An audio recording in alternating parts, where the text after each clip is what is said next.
of the office of the chairperson of NAM by President Museveni today has dealt a very big blow to fallacious, deceptive, not knowledge-based opposition politicking in Uganda. The attempt or the propaganda that the opposition has had in Uganda that the current president is illegitimate. Remember, running towards the NAM conference, the NUP had sat through a statement of their president and said that President Museveni is not the legitimately elected head of state, and that he is, and that it is him that has the moral and legal authority to have convened and presided over this ongoing conference. This takes us to the question of the understanding of the concept of legitimacy of government. Sorry, what makes a government legitimate? What things you look at to tell that a government is legitimate or not? Is it because the head of state or the office bearers in that government were legitimately elected? Let's focus on head of state. Is it because the president was, in your opinion, not legitimately elected? No.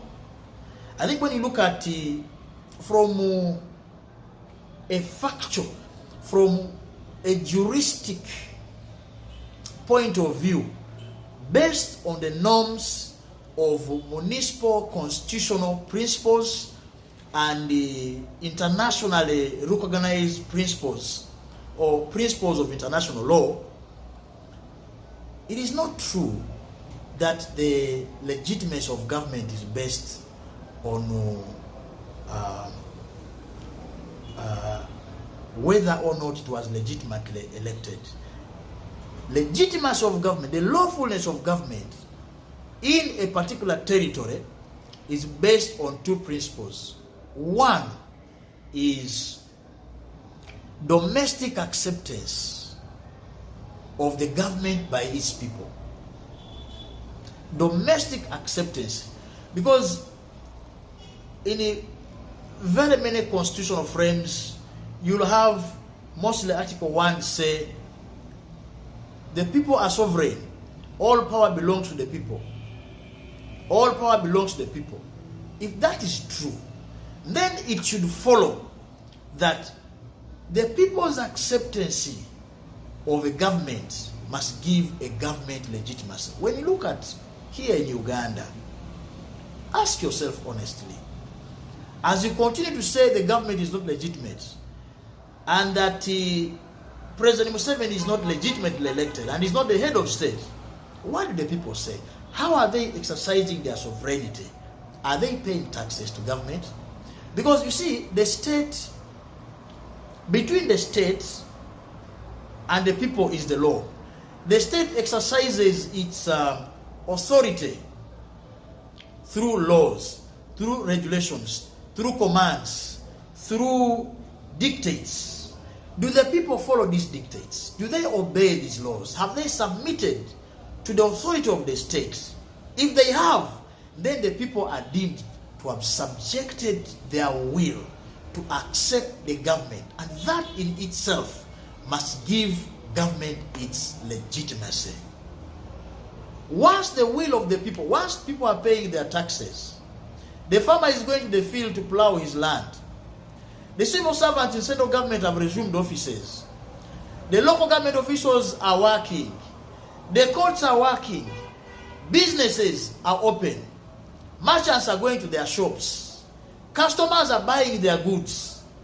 Civil activity and civil obedience is being observed to the norm, the legal norms and the regulations. The government is legitimate. It doesn't matter how much you argue, how much you try to proclaim that a particular head of state is legitimate, is not the president, is Mr. Museveni, is not President Museveni. As long as the people have willed themselves, they have yielded themselves, and have exercised their will in such a manner as to accept the legitimacy of the government and of the head of state, your theory And the fallacy, wrong belief that is not legitimate is misconceived. And today, President Museveni has dealt a very big blow to that fallacy in assuming the chairpersonship of the non-aligned movement. That in itself is very significant. It takes me to the second point. That is the second item in the consideration of what gives government legitimacy. It's called international acceptance. International acceptance. When you have international, you have a government, a president, President Museveni.